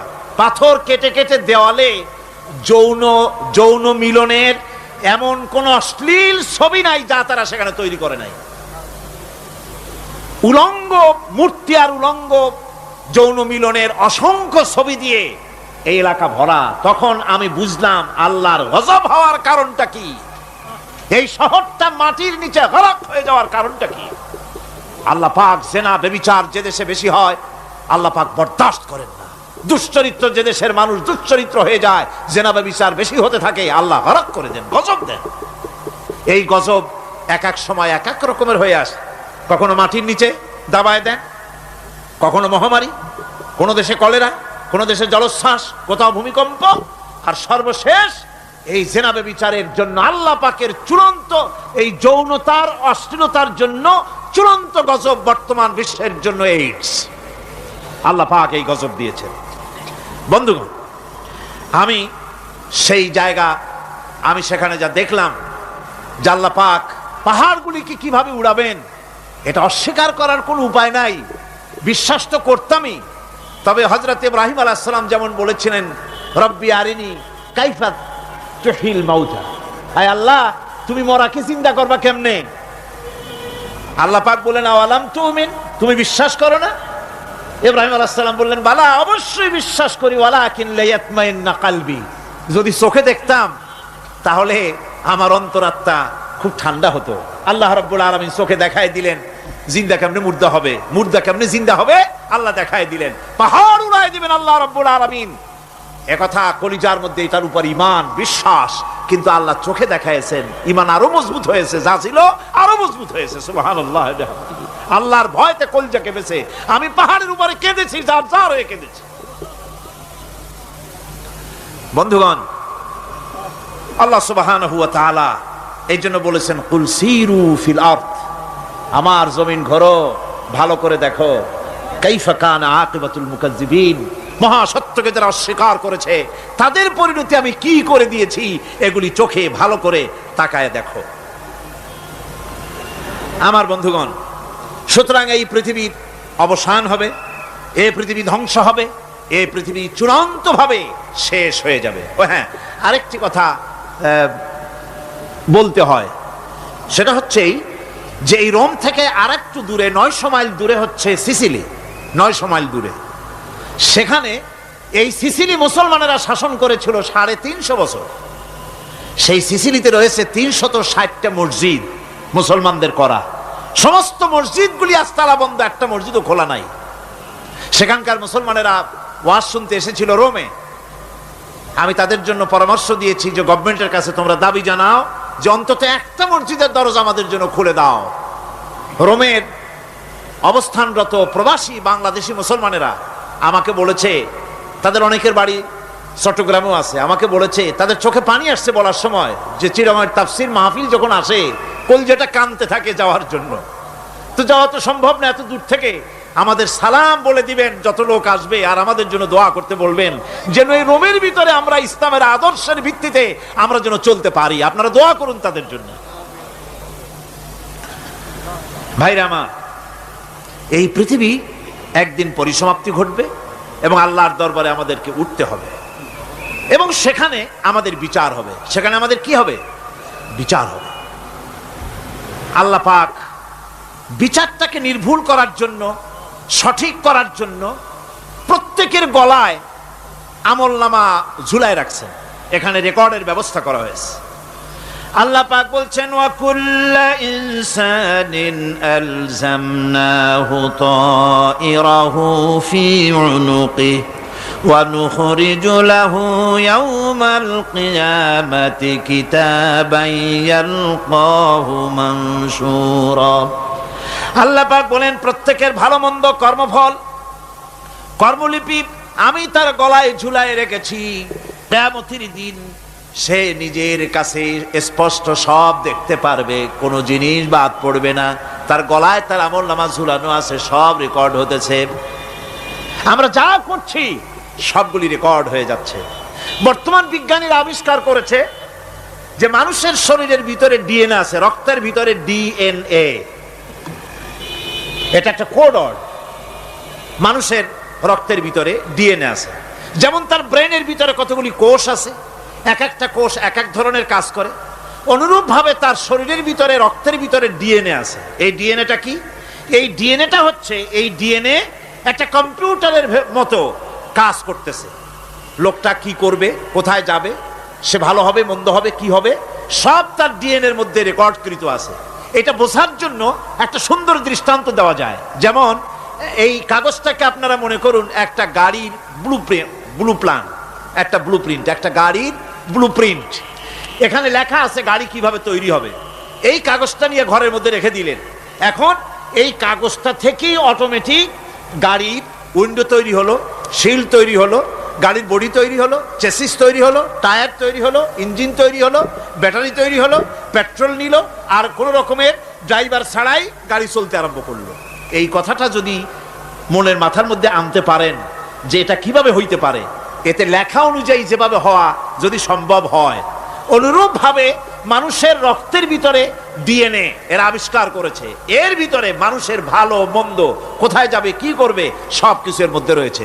কোরআনে কারিমে আল্লাহ রাব্বুল আলামিন, আমি গত বছরও বলছিলাম যে বিজ্ঞানের আবিষ্কার যত বাড়বে কোরআন বোঝা মানুষের জন্য তত সহজ হবে। কোন সুবহানাল্লাহ। কোরআন বোঝা মানুষের জন্য তত সহজ হবে। সুতরাং মানুষের গলার সাথে আল্লাহ পাক বলছেন যে একটা আমলনামা আমি ঝুলাই দিয়েছি তার গলার সাথে, সে যা করতেছে ওখানে সব লিপিবদ্ধ হচ্ছে, কম্পিউটারাইজড, কম্পিউটারের মতো এগুলি সব গ্রহণ করতেছে। এগুলি কিয়ামতের দিন তার সামনে হাজির করা হবে। কিয়ামতে যখন আমলনামা তার সামনে দিয়ে বলা হবে, ইকরা কিতাবাকা কাফা বিনাফসিকাল ইয়াওমা আলাইকা হাসিবা, তাকে বলা হবে নিজের কর্মলিপি নিজেই পড়ো, আজ তুমি তোমার নিজের হিসাব নিতে যথেষ্ট। বন্ধুগণ, এই মাহফিলে যত লোক আমরা বসে আছি, আমরা আমাদের হিসাব নিতে যথেষ্ট না আরেকজন লাগবে? কোন আমরা যথেষ্ট কিনা? কথা বোঝেন নাই। আমি বলতে চাইছি এটা, আমরা যদি এখন চোখ বুঝে চিন্তা করি যে পিছনের জীবনে কি করেছি, মনে পড়বে নাকি পড়বে না? বলেন সবাই, পড়বে কি পড়বে না? ছোটবেলায় কবে পায়ের নিচে কাটা ফুটেছিল, কবে কোথায় আছাড় খেয়েছিলেন, কবে কার বেল তাল আম কাঁচা আম চুরি করে খেতে গিয়ে কিল খেয়েছিলেন, তাড়া খেয়েছিলেন, তাকে এখন মনে নাই? আছে। তাহলে কিল, ওই তাল বেল চুরি করতে গিয়ে যে কিলটা খাইছিলেন সেটাও মনে আছে, ভালো মন্দ সব মনে আছে। তাহলে কোন হোটেলের রুমে কি করছিলেন, কোন স্কুলে কোন কলেজে কি করছিলেন, তারপরে জীবনে ছোট বড় ঘটনাগুলি চোখ বুঝতে মনে পড়বে না? এবার হিসাব করেন, মনে যদি পড়ে এবার হিসাব করেন আপনি জান্নাতি না জাহান্নামে। আপনি আপনার নিজের হিসাব নেওয়ার জন্য যথেষ্ট। তাকে হিসাব করতে বলা হবে, তোমার হিসাব, তোমার নিজের হিসাব নেওয়ার জন্য তুমি যথেষ্ট, তোমার হিসাব তুমি নিজেই করো, এটা পড়ো। আর সেই কিয়ামতের দিন কোনো সাহায্যকারী মিলবে না। লান তানফাকুম আরহামুকুম ওয়ালা আওলাদুকুম ইয়াউমাল কিয়ামা। লান তানফাকুম, কিয়ামতের দিন কোনো ফায়দা হবে না, অবশ্যই কোনো ফায়দা হবে না, কোনো উপকারে আসবে না। কিয়ামতের দিন তোমার সন্তান, তোমার স্ত্রী, তোমার মাল, তোমার সম্পদ কোনো উপকারে আসবে না। কিয়ামতের ময়দানে সেদিন সব তোমার সাথে বিচ্ছেদ করবে, সব পালায় যাবে। সেখানে উৎকোষেরও কোনো কারবার নাই যে ঘুষ টুস দিয়া, ফেরেশতাদের কোনো রকম বুঝবাজ দিয়া, আলাদা কোনো চোরাগলি পথ দিয়া একেবারে ফুট করে ভেসতে চলে যাবেন, এমন কোনো সুযোগ নাই। অনেকে বলে, হুজুর এমন কিছু দোয়া শিখায় দেন যাতে ওই সব জেহাদ বোমা এগুলি খুব ভয় পাই, ও সব রাস্তা টাস্তা না, খুব সহজে কিছু দোয়া দুরুদ করিয়া আস্তে করে জান্নাতে চলে যাওয়া যায়, এরকম একটা দোয়া, এরকম একটা পথ বলে দেন। আমি বলি, ভাই এরকমের কোন চোরাগলি আমার রাসূল আবিষ্কার করতে পারেন নাই, আল্লাহর পয়গম্বরের ওই ধরনের কোন পথ আবিষ্কার করতে পারেন নাই। সেখানে কিয়ামতের দিন কাউকে উৎকোষ গ্রহণ করার কেউ নাই, উৎকোষ দেওয়া যাবে না। আর উৎকোষ দিবি না বা কি, আপনার কাছে কিছু নাইও, থাকলেও নেওয়ার কেউ নাই। এই দুনিয়ায় ফাঁকিবাজি করে বহুত কিছু করা যায়, কিন্তু কিয়ামতের মাঠে এগুলি কিছুই চলবে না। আল ইয়াওমা লা ইয়ানফাউ মালুন ওয়ালা বানুন, কিয়ামতের দিন ধন সন্তান সন্ততি আর সম্পদ কোনো কাজে লাগবে না। সেদিন শুধু আমল যদি ভালো হয় কাজে লাগবে, আমল খারাপ হবে সব শেষ হয়ে যাবে। আল্লাহ রাব্বুল আলামিন নবীজিকে ডেকে বলেছেন, নবী আপনি বলেন, কুল মা কুনতু বিদআম মিনার রাসূল, আপনি বলুন আমি কোন নতুন রাসূল নই, আমার আগে অনেক নবী রাসূল পৃথিবীতে এসেছেন, তারা বিদায় হয়ে গেছেন। আমি জানি না কিয়ামতের দিন আল্লাহ রাব্বুল আলামিন আমার সাথে কি ব্যবহার করবেন, আর আমি এও জানি না যে কিয়ামতের দিন আল্লাহ পাক তোমাদের সাথে কি ব্যবহার করবেন। এই আয়াত নাজিল হওয়ার পর আল্লাহর হাবিব তার মেয়েকে ডাকলেন, জামাইকে ডাকলেন, নাতিদেরকে ডাকলেন, আহলে বাইতদেরকে ডাকলেন, আর বললেন, ও আমার মেয়ে, কলিজার টুকরা ফাতেমা গো শোনো, কেবলমাত্র আয়াত নাজিল হয়ে গেল, আল্লাহ পাক আমাকে শোনায়ছেন কিয়ামতের দিন আমি জানি না আমার সঙ্গে কি ব্যবহার করা হবে, আর এও জানি না যে তোমাদের সাথে কি ব্যবহার করা হবে। ও আমার কলিজার টুকরা মেয়ে ফাতেমা, কিয়ামতের দিন মুহাম্মদ সাল্লাল্লাহু আলাইহি সাল্লামের মেয়ে, এই হিসাবে তোমার নাজাতের ফয়সালা হবে না। ও আমার কলিজার টুকরা নাতি হাসান আর হোসেন, কিয়ামতের দিন মুহাম্মদ সাল্লাল্লাহু আলাইহি সাল্লামের নাতি হিসাবে ফয়সালা হবে না। ও আমার জামাই হযরতে আলী, কিয়ামতের দিন আমার জামাই হিসাবে নাজাতের ফয়সালা হবে না। আমল যদি ভালো হয় ফয়সালা ভালো হবে, জান্নাতে চলে যাবে। আমল যদি খারাপ হয় কার নাতি কার জামাই দেখা হবে না।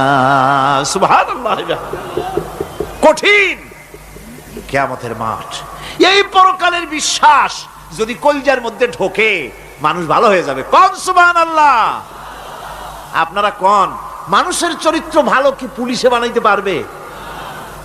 আপনাদের দৃষ্টিতে পারবে? কথার জবাব যে দিলেন না। পুলিশে কি মানুষের চরিত্র ভালো বানাইতে পারবে?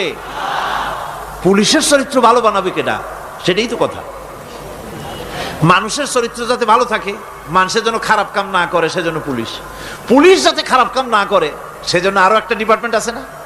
তারা যাতে খারাপ কাজ না করে সেজন্য আর একটা আছে। এন্টি করাপশনের আবার এন্টি করাপশন আছে, তার উপর আবার এন্টি করাপশন আছে। এন্টিটার অভাব নাই।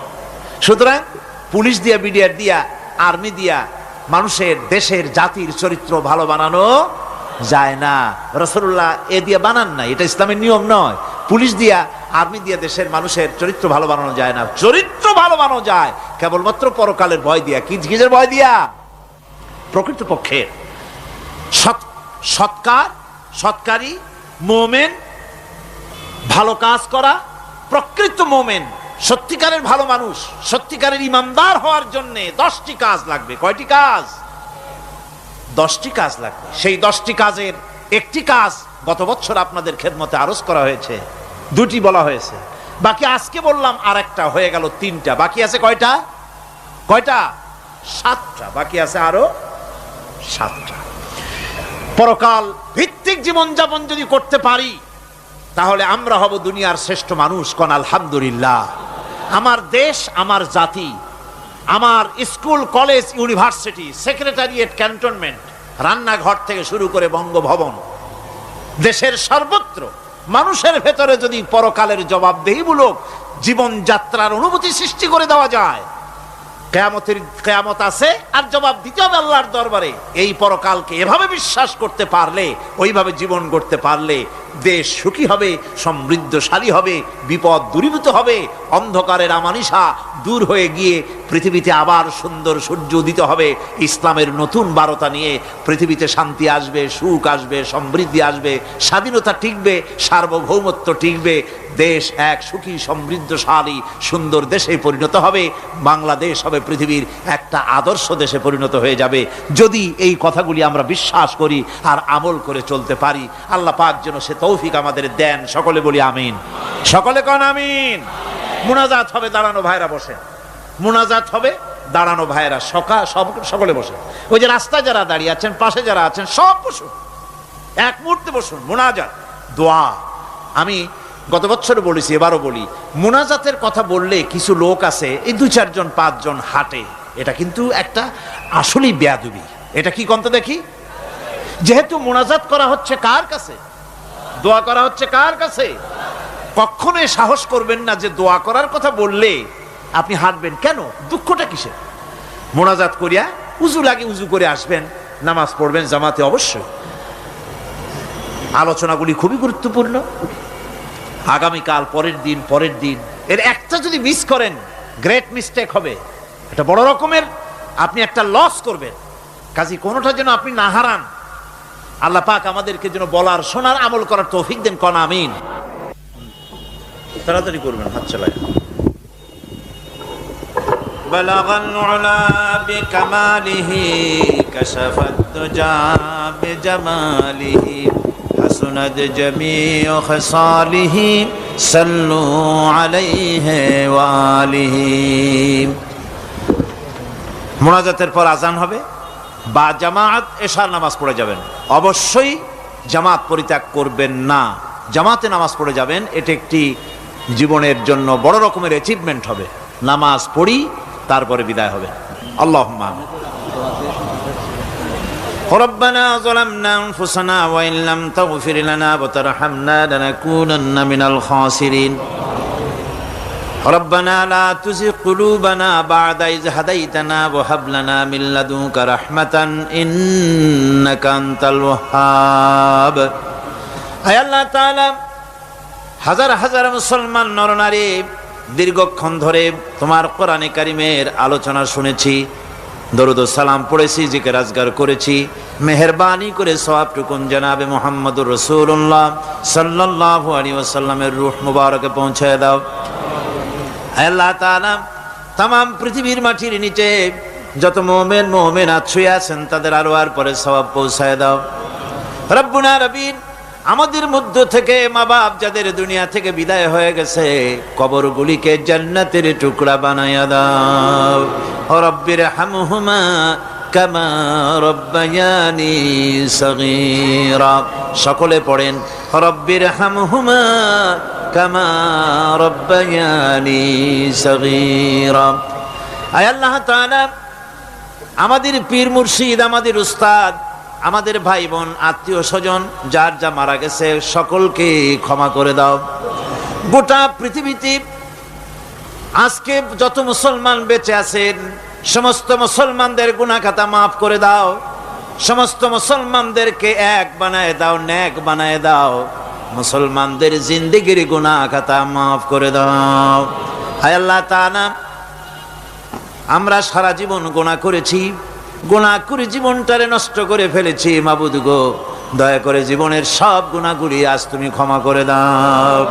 আয় আল্লাহ তাআলা, কোরআনে কারীমের মাহফিলকে আমরা থাকবো না, আমরা তো চলে যাব, বিদায় হব। আয় আল্লাহ, এই মাহফিল যেন শেষ না হয়, কিয়ামত পর্যন্ত প্রতি বছর মাহফিল হতে পারে কোরআনের, এই যাত্রা যেন ভঙ্গ না হয়ে যায়। আয় আল্লাহ তাআলা, এই পবিত্র অনুষ্ঠান যেন শেষ না হয়ে যায়, প্রতি বছর হতে পারে। তুমি মেহেরবানি করে এই সিলসিলা জারি রেখে দিও। কোরআনে কারীমের আজমত, কোরআনের বরকত দিয়ে আল্লাহ তুমি আমাদেরকে মালামাল করে দাও।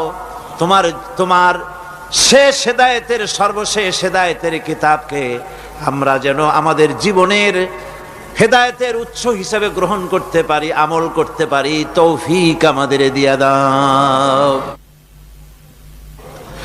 রব্বানা তাকাব্বাল মিন্না ইন্নাকা আনতাস সামিউল আলিম ওয়া তুব আলাইনা ইন্নাকা আনতাত তাওয়াবুর রহিম। সুবহান রাব্বিকা রাব্বিল ইজ্জাতি আম্মা ইয়াসিফুন ওয়া সালামুন আলাল মুরসালিন আলহামদুলিল্লাহি রাব্বিল আলামিন। ওয়াজআল আখিরা কালিমাতিনা ইনদাল মাউত লা ইলাহা ইল্লাল্লাহু মুহাম্মাদুর রাসূলুল্লাহ।